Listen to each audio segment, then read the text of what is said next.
तो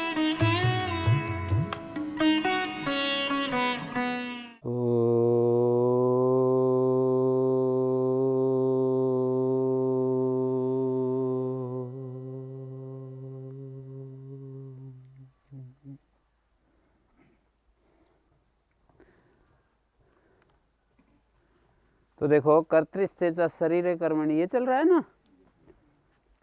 कर्ता में स्थित शरीर भिन्न कर्मों, अशरीरे कर्मणि का अर्थ हो गया, अशरीरे विशेषण है कर्मणि का। कैसा कर्म होना चाहिए, विशेषण का पता कैसा लगा करके ढूंढते हैं ना हम। कैसा कर्म होना चाहिए, बोले शरीर भिन्न कर्म होना चाहिए। प्रत्युदाहरण से आप समझ लोगे कि शरीर रूप कर्म क्या होता है। शरीर भिन्न कर्म तो उदाहरण बनेगा, और शरीर वाला कर्म प्रत्युदाहरण बनेगा। कर्तृस्थे कर्मणि, कैसा कर्म, कर्ता में स्थित हो, कर्ता में स्थित हो तथा शरीर भिन्न हो। दो विशेषण हो गए कर्म के। कर्तरि तिष्ठति इति कर्तृस्थ। कर्तृस्थ शब्द कैसे बनेगा, कर्ता उपपद रहते स्था धातु से। प्रत्यय क्या है बताओ कोई, कर्तृस्थ शब्द की सिद्धि बताओ। स्था धातु से क्या प्रत्यय है ये पूछ रहा हूं। सुपिस्थ आतोनुपसर्गे, तो ये अनुपसर्ग तो है, स्था धातु से कै प्रत्यय हो जाएगा। सुपिस्थ भी यही कहता है, सुबंत उपपद रहते उपसर्ग रहते भी हो जाए, इसलिए सुपिस्थ सूत्र बनाया है। या सुबंत उपपद रहते स्था धातु से कै प्रत्यय हो जाए, वहां तो कर्मणि है। आतोनुपसर्गे का में आकारांत धातु से कर्म उपपद रहते कै प्रत्यय होता है, और यहाँ सप्तमी कारक वाला कर्ता में ऐसा अर्थ है। कर्म नहीं है ना, कर्ता में। हाँ तो ये स्था धातु आकारांत तो है, स्था आकारांत तो है, लेकिन कर्ता में ये अर्थ नहीं निकल पाएगा आतोनुपसर्गे क जब करेंगे। कर्मण्यन आगे क्या है, हाँ तो वावामश्च आतोनुपसर्गे का। आतोनुपसर्गे का तो कहता है आकारांत धातु से अनुपसर्गे कर्मणि उपपदे। आकारांत धातु अनुपसर्गे हो, अनुपसर्ग रहित हो और कर्म उपपद हो, हैं। जैसे गाम ददाति इति गोद,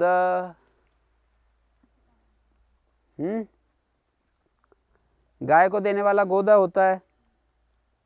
तो यहाँ पर कर्ता में स्थित हो, कर्तृस्थ, कर्ता में स्थित, कर्तरी ये सुबंत उपपद है, सप्तमी का एक वचन कर्तरी। इसका विग्रह ऐसे होगा, कर्तृस्थ को हम कहेंगे तो विग्रह दो प्रकार के होते हैं, जानते हैं। लौकिक विग्रह तो ये होगा,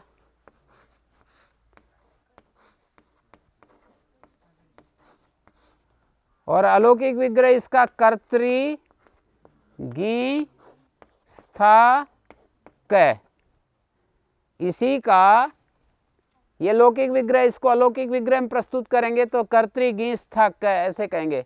उपपदमतिंग समास होगा। सुपो धातु प्रातिपदिकयो, इसका लुक हो गया। स्था का आ का लोप हो गया। क के परे रहता तो लोप, आकारांत अंग का लोप हो जाता है। आजादी कितगित हो या इडादी आर धातु को, आजादी कितगित आर धातु को, ये आर धातु का है ना, सिंगसित सार धातु कम आर धातु कम शेषा। तो इस तरह से ये कर्तृस्थ शब्द बनता है।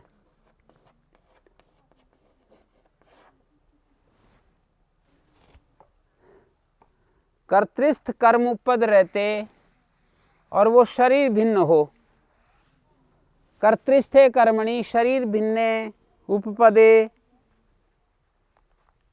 नयतेर धातो आत्मनिपदम भवति। सत सप्तमी है ये जो कर्तृस्थे अशरीरे कर्मणि है, इसको बोलते हैं सत सप्तमी। रवि बताएगा सत सप्तमी किस सूत्र से होती है।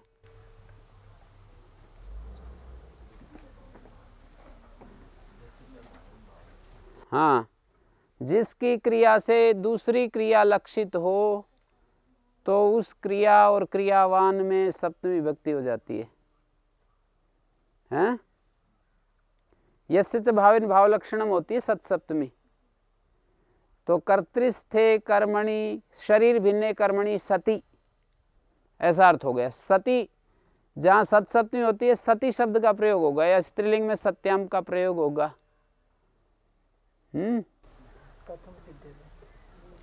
सती कैसे सिद्ध होती है?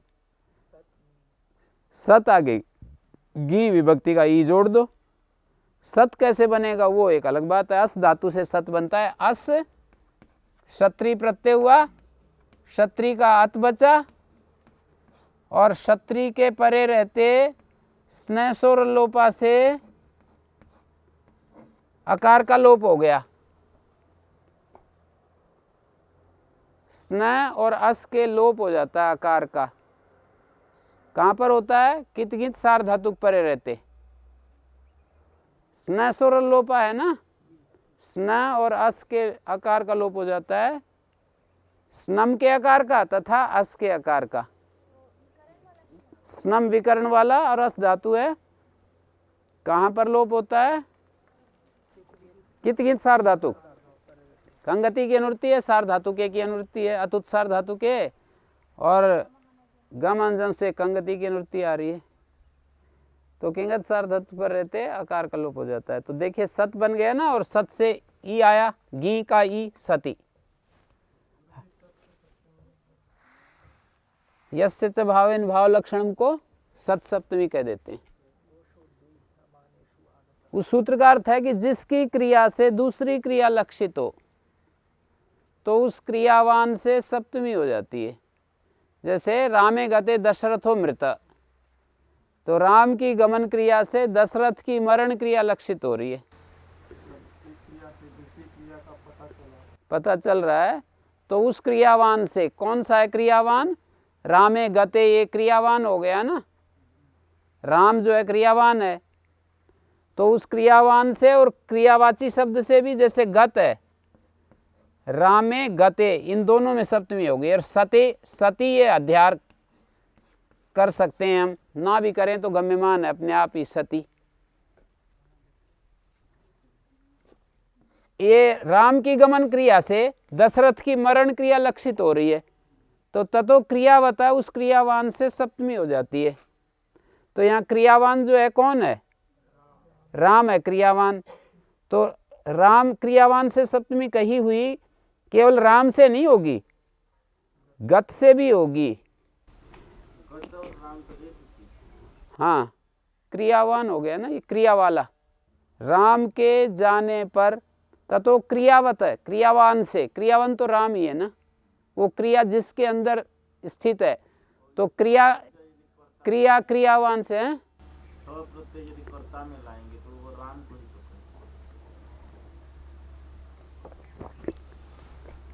नहीं, यहाँ पर उस तरह की बात नहीं। राम में गते, रामः गता, हाँ तो वो तो ठीक है, पर गत तो क्रिया को कह रहा है और क्रियावान राम है। गत तो क्रिया को कह रहा है ना। गत शब्द जो है क्रियावाची है एक प्रकार से, और वो क्रिया जिसके अंदर है वो राम है। आप यूं कह सकते हो कि गम धातु से जो कतय प्रत्यय आया है वो कर्ता में आया है, तो कर्ता यहाँ राम है, और गम किसको कह रहा है? क्रिया को कह रहा है। इस अर्थ में बोल रहा हूं मैं।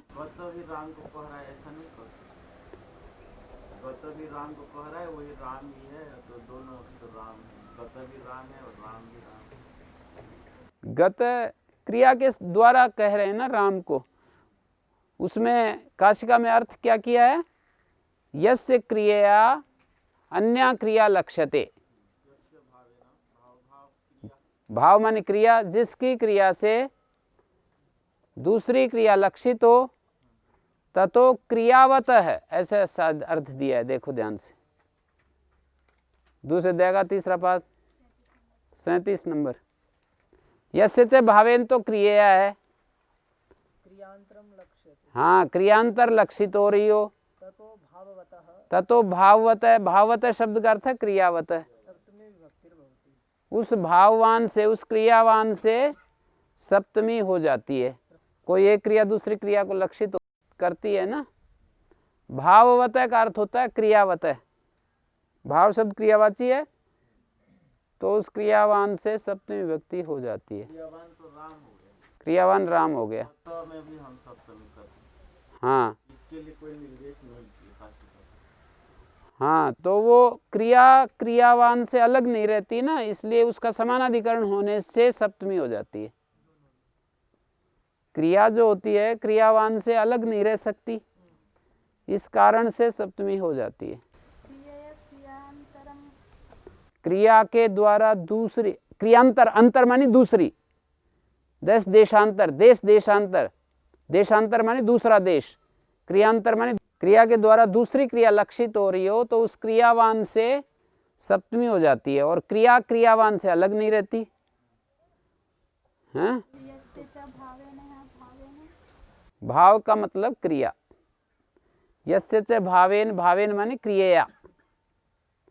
भाव शब्द क्रियावाची है, तो जिसकी क्रिया से, जैसे राम की क्रिया से दूसरी क्रिया लक्षित हो रही है, दशरथ की मरण क्रिया लक्षित हो रही है। सिद्धांत कौमुदी भी रखनी चाहिए, उसके जो अर्थ है ना वो शायद, जैसे हमारे आचार्य विश्वदेव जी कहते थे कि भाई ये काशिका के अर्थ थोड़े ढीले डाले हैं, वो जो है उन सिद्धांत कौमुदीकार ने, हम कहते फिर स्वामी दयानंद ने मना क्यों किया, वो जो है गुरु विरजानंद जी ने मना क्यों किया, ऐसे मतलब बहस करते। उस समय बुद्धि वैसी नहीं थी ना, मतलब स्वामी दयानंद के ग्रंथों से प्रभावित होकर गुरुकुल में गए थे, तो वो जो है यूँ कहते कि काशिका के अर्थ ढीले डाले हैं, सिद्धांत कौमुदीकार ने बहुत ही अच्छे अर्थ किए हैं। तो तत्काल हम कहते फिर ये अच्छे अर्थ किए तो गुरु विरजानंद जी ने खंडन क्यों किया, महर्षि दयानंद ने इसका विरोध क्यों किया है, सिद्धांत कौमुदी पढ़ने के लिए अनार्स ग्रंथ क्यों बताया। तो फिर वो मतलब वो तो नहीं बताते थे इस बात को, पर हम अब समझ रहे हैं कि जो मना किया है उसका कारण अलग है। उसका कारण ये जो सूत्रों के अर्थ किए हैं उनको लेकर के खंडन नहीं है, वो जो क्रम तोड़ दिया है ना सूत्रों का, उस क्रम का जो भंग किया है और अष्टाध्यायी को बिल्कुल छोड़ दिया पढ़ना पढ़ाना, तो उस बात के कारण से खंडन किया है। पर जहाँ तक अर्थों का सवाल है, अर्थ तो बिल्कुल बढ़िया है, भाष्यारूढ़ अर्थ हैं। भाष्यारूढ़ अर्थ समझते हैं? भाष्य के अनुकूल हैं।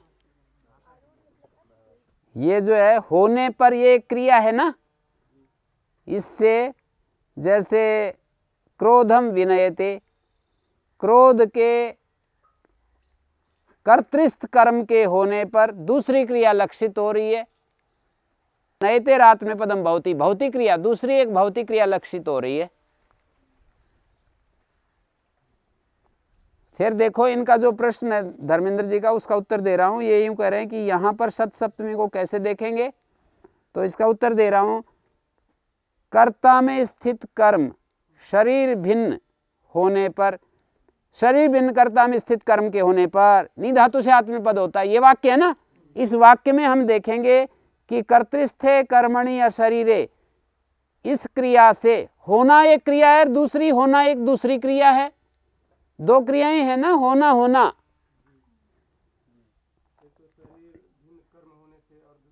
नी धातु से आत्मपद होता है, तो इस तरह से देखेंगे। कर्तृस्थे कर्मणि या शरीर, अभी भाषा के ऊपर प्रश्न चल रहा है कि ये शब्द सत सप्तमी को कैसे घटाएंगे यहाँ पर। तो शरीर भिन्न कर्ता में स्थित कर्म का होना लक्षित हो रहा है ना, मतलब जैसे राम का गमन, राम का वहन, दशरथ का मरण, वहाँ तो गमन और मरण दो क्रियाएं अलग अलग हैं, यहाँ पर होना ही इधर है और होना ही इधर है। एक कर्ता में स्थित कर्म का होना, दूसरा नी धातु से आत्मपद का होना। तो इस तरह से देखो, कर्ता में स्थित कर्म का होना एक क्रिया, नी धातु से आत्मपद को होना दूसरी क्रिया। ऐसे देखिए, सती तो गम्यमान है, ना लगाओगे तो भी लगेगी, अपने आप आकर लगेगी, हैं? कुछ चीज़ें ऐसी होती हैं गम्यमान होती हैं तो वो तो लग ही गई। शरीर कहते हैं प्राणिकाय को, और तदेक देशोपि शरीरम, ये एक न्याय है। समुदायेषु ही दृष्टा शब्दा अवयवेषु भी वर्तन्ते।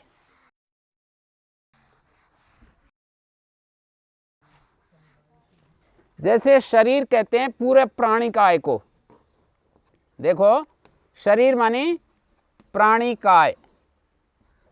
मैंने जो ये प्राणिकाय शब्द लिखा ये ठीक लिखा है गलत? कैसे कैसे?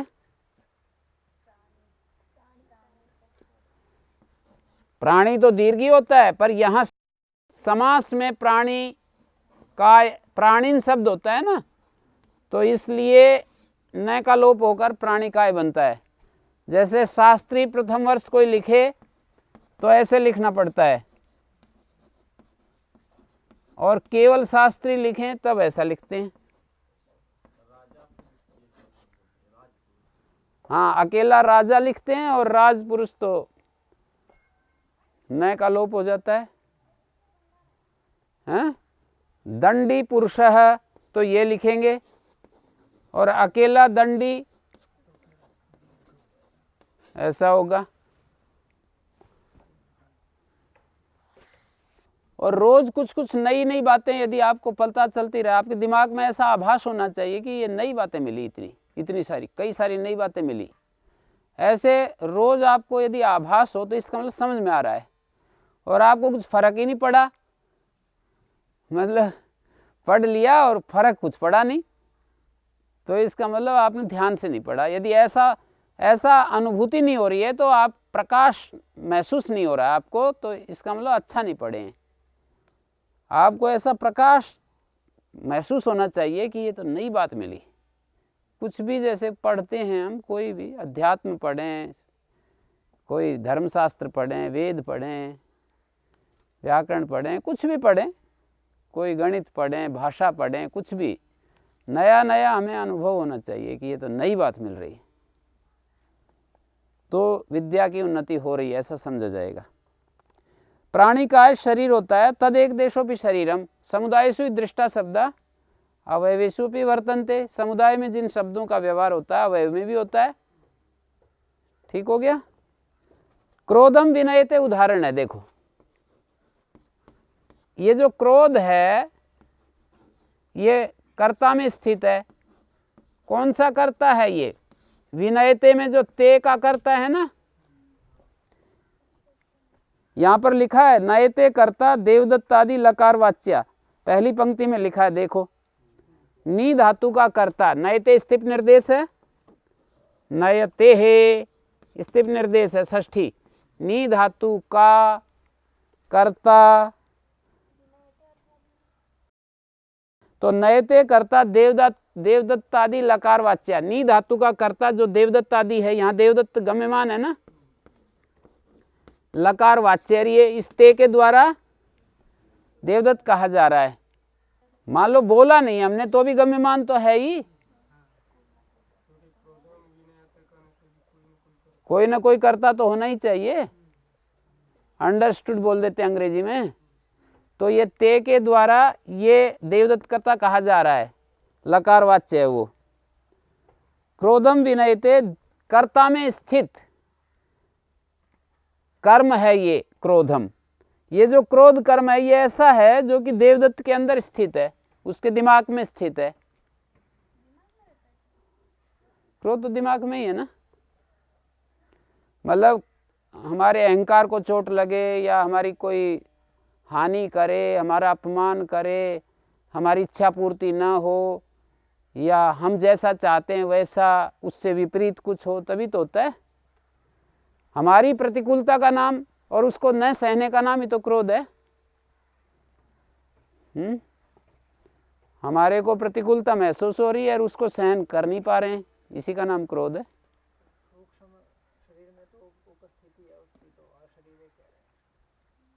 शरीर का मतलब स्थूल शरीर। मन में, हमारे मन में जो है क्रोध रहता है, तो मन को यहाँ पर सूक्ष्म शरीर का हिस्सा तो मानते हैं, पर शरीर ये पूरा जो स्थूल शरीर है उसकी दृष्टि शरीर शब्द का है यहाँ पर। हाँ, जिसको हम दिखा नहीं सकते। तो देखिए सूत्र का अर्थ घट गया ना, कर्ता में स्थित हो, शरीर भिन्न कर्म हो, शरीर भिन्न कर्म हो गया तो नी धातु से आत्मपद हो जाता है। क्रोधम विनयते मन्युम विनयते का अर्थ है, विनय का अर्थ होता है क्रोध को शमन करता है, विनयते का अर्थ है शमन करता है। हाँ, यहाँ शमन अर्थ है। शरीर जो है ना, यहाँ पर दिखने वाली चीज को शरीर कहा है। जैसे प्रत्युदाहरण से समझ जाओगे। प्रत्युदाहरण अशरीरे किम, पहले अशरीरे उदाहरण को ही पकड़ो। गडुम विनयति उदाहरण है। जैसे यहां आत्मनेपद नहीं हुआ, घाटाम विनयति। गडू जैसे कोई हमारे शरीर के ऊपर कोई रसोली हो जाती है, कोई गांठ हो जाती है, उसको गडू कहते हैं। दुष्ट मांस ग्रंथि गडू होती है। तो उसको तो स्वांग नहीं मानते ना। स्वांग मानो मत मानो, शरीर तो मानेंगे। अंग नहीं मानेंगे तो शरीर उसको नहीं मानते। वो पिछली बार आपने वो तो एक परिभाषा अलग कुछ कार्य करने के लिए होती है। स्वांगात चोपसरनाद असंयोग उपधात। कुछ कार्य यदि व्याकरण के हैं, स्वमंगम स्वांगम ये भी होता है। वो जो स्वांग की परिभाषा है वो नहीं मान करके बल्कि स्वमंगम स्वांगम लिया था वहां जहां बताया था। हाँ, अपने शरीर के अंग को स्वांग कहेंगे। कई जगह स्वांग शब्द एक पारिभाषिक स्वांग होता है और कई जगह स्वमंगम स्वांगम होता है। तो जहां की आप बात कर रहे हो स्वमंगम स्वांगम है। यहां देखिए कर्ता में स्थित हो, शरीर भिन्न कर्म हो। तो ये जो क्रोध होता है कर्ता में स्थित होता है, शरीर भिन्न होता है। शरीर का मतलब हमारा ये जो स्थूल शरीर है, इसको यहाँ शरीर प्रसंग अनुसार शब्दों के अर्थ होते हैं। तो शरीर भिन्न कर्म है, इसमें आत्मनेपद हो गया। यदि दूसरा परिस्थिति बनेगी, शरीर के रूप में कर्म होगा तो परस्मैपद होगा। जैसे गडुम विनयति घाटाम विनयति। घाटा भी इसी तरह का कोई मतलब जैसे कोई ऐसा शरीर का हिस्सा जो है, शरीर में कोई चोट लग जाए और ऊपर उठ जाए, सूजन आ जाए, हमारा जो ये कुबड़ सा होता है उसको भी घाटा कह सकते हैं। शरीर का जो पिछला हिस्सा निकल आता है ना, पीठ, इसको ऐसे समझ लो कि कोई शरीर के ऊपर जो भाग उठ जाता है चोट लगने से या कैसे भी, उसको गडू का। और गर्दन घाटा, गर्दन को झुकाता है या दबाता है। तो यहाँ पर जो है आत्मनेपद नहीं हुआ। गडू जो है स्पष्ट इस शरीर का एक हिस्सा दिखाई दे रहा है। कर्तृस्थे इति किम, सूत्र में कर्तृस्थे क्यों कहा? देवदत्तो यजदत्त क्रोधम विनयति। अब यहाँ पर भी लकारवाच्य कर्ता है ना, विनयति का कर्ता कौन है? तो देवदत्त यहाँ कर्तृस्थ कर्म नहीं है, ये तो यजदत्त के क्रोध को शमन कर रहा है।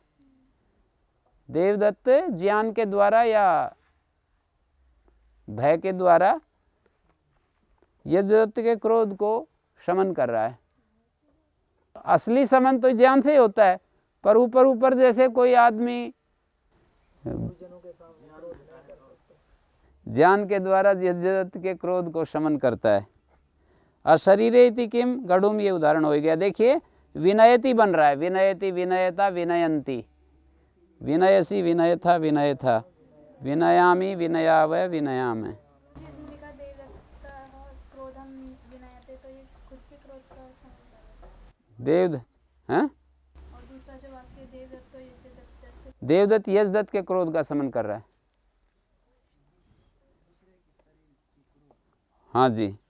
कर्मणि इति किम, बुद्धिया विनयति प्रज्ञा विनयति। यहाँ पर कर्म नहीं है, ये बुद्धि और प्रज्ञा जो है कारण है। बुद्धि के द्वारा अपने आप का, अपने क्रोध का या अपने विकार का शमन करता है। बुद्धिया विकारान शमयति है, बुद्धिया विनयति प्रज्ञा विनयति। तो यहाँ बुद्धिया जो है बुद्धि के द्वारा, यहाँ पर ये कर्म नहीं है, बुद्धि करण बना हुआ है।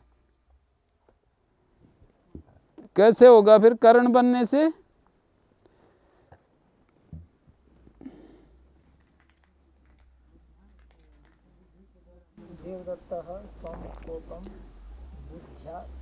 तो वो तो कोपम आ जाएगा, कर्म को तो हटा ही रहा है। कर्मणि इसका क्या फल है?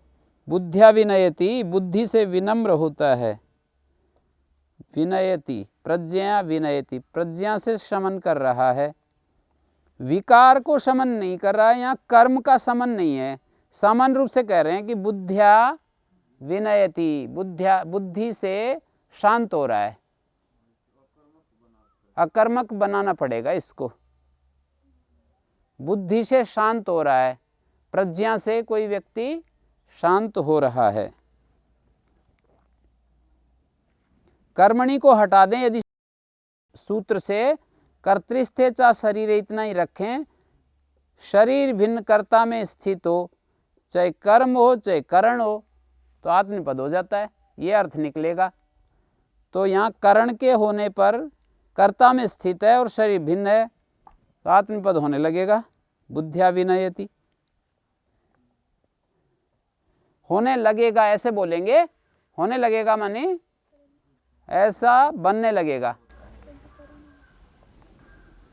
क्या? हाँ, बोलने वाले बुद्धि से विनम्र होता है, प्रज्ञा से विनम्र होता है। मानी कर्म नहीं रहा, अकर्मक बन गई धातु। और वहाँ जो है क्रोधम विनयते का मतलब है क्रोध को दूर करता है, अकर्मक नहीं है, सकर्मक है, क्रोध को हटाता है। विनय शब्द का अर्थ वहाँ भी प्रयोग किया है कई जगह अपने प्राचीन शास्त्रों में, विनम्र अर्थ में भी होता होगा। विनय शब्द का प्रयोग जो है ना, इंद्रिय शमन के लिए आता है। सुखस्य मूलम धर्मा, धर्म से मूलम अर्थ, अर्थ से मूलम राज्यम, राज्य मूलम इंद्रिय जय, इंद्रिय जय से मूलम विनय, विनय से मूलम वृद्धोपसेवा। तो इंद्रिय जय का मूल विनय है, मानी अपने ऊपर अनुशासन रखने का नाम विनय है। हर विद्या ददाति विनय, मानी विद्या विनय को देती है, आत्मानुशासन को देती है। आजकल रूढ़ हो रहा है विनम्र अर्थ में, पर विनय का मतलब आत्मानुशासन। आचार्य प्रचेता जी बहुत कहते हैं इस बात को कि विनय का अर्थ प्राचीन शास्त्रों में आत्मानुशासन आता है। और विनयस्य मूलम वृद्धोपसेवा, विनय का जो मूल है आत्मानुशासन आता है, वृद्धों की सेवा, अपने से आगे जो बड़े हुए ज्ञान वृद्ध या वयोवृद्ध हैं, अनुभव वृद्ध हैं, उनकी सेवा। वृद्धोपसेवया आत्मानं संपादयेत्, संपादित आत्मा जितात्मा भवति, जितात्मा सर्वार्थै संयुज्यते। हैं? संपादित आत्मा जितात्मा होता है, जितात्मा सर्वार्थै संयुज्यते। जितात्मा जो व्यक्ति होता है समस्त अर्थों से, अपने जीवन के जो प्राप्तव्य चीजें हैं उनसे युक्त हो जाता है। संपादित आत्मा जिसने अपने स्वरूप का निर्माण कर लिया, अपनी आत्मा का निर्माण कर लिया है। वृद्धोपसेवया आत्मानं संपादयेत्, अपने आप को संपन्न करे। संपादित आत्मा जितात्मा भवति, अपने आप को जिसने निर्माण किया है वो जितात्मा हो जाता है, अपने आप को जीत लेता है। जितात्मा सर्वार्थी संयुज्यते,